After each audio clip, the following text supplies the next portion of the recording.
Hey guys, this is Clinton Jeff, and today we're checking out the camera on the Nokia 7.2.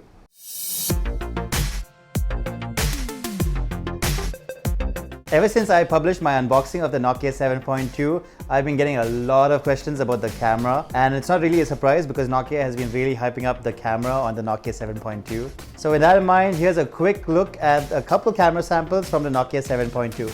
I've taken three main types of camera samples. First is obviously in good daytime lighting.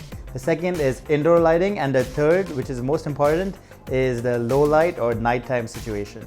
Alright, let's start with daytime lighting. For every camera sample, I've also taken a wide angle sample just to show you how it looks on both. So far the quality from the main camera is really good. The wide angle camera seems to be performing pretty well in daytime situations as well. Here's a couple samples to show you what I'm talking about.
Alright, so that's it for daytime or good lighting camera samples.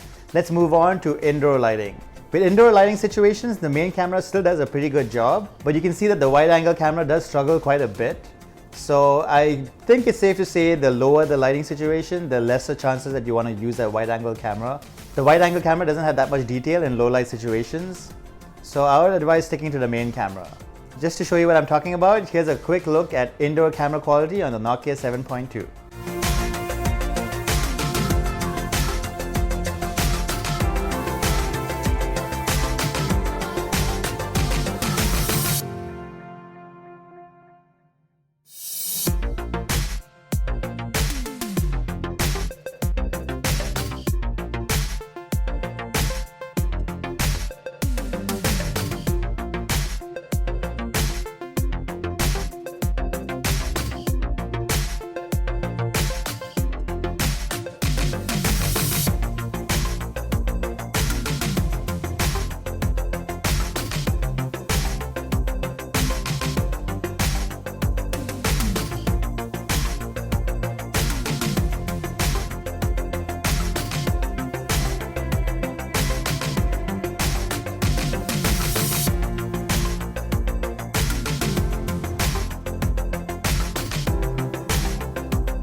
Alright guys, that was a quick look at indoor camera quality on the Nokia 7.2.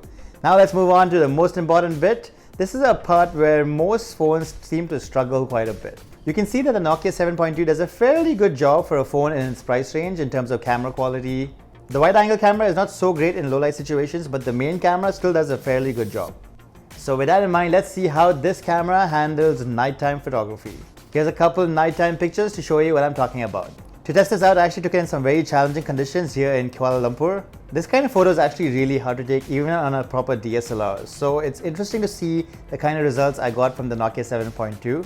As expected, of course, the wide angle camera is not so great, so I wouldn't advise using the wide angle camera at all for nighttime photography. But the rear camera still does a pretty good job. What's very impressive though is the night mode. It actually did a surprisingly good job on a Nokia 7.2. In the camera samples that are coming up, pay close attention to the night mode shot, but also pay attention to the rear camera quality in video. It's surprisingly good in low light, which is something I didn't expect at all.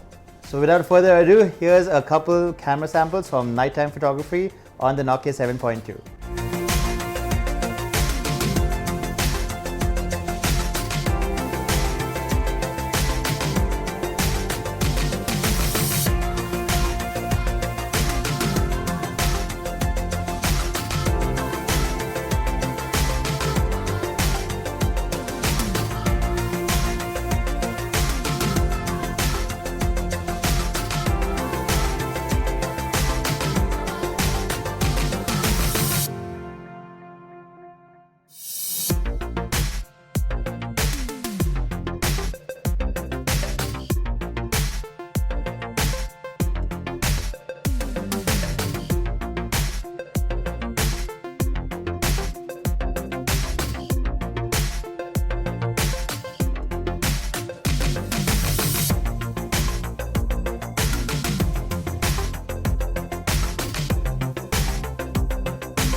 Alright guys, so that's a quick look at camera quality on the Nokia 7.2. As you can see, the results are fairly good for a phone in its price range.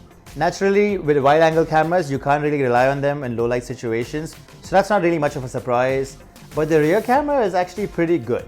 So yeah, that's about it for me. As always, if you guys have any questions about the camera on the Nokia 7.2, please let me know right in the comment section below, or you guys can ask me right over on Instagram at ClintonJeff. And hey, if you like this video and you found it helpful, don't forget to hit the like button right below, or maybe subscribe because that would be appreciated. And yeah, that's about it. Thanks for watching guys, and I'll see you in the next one.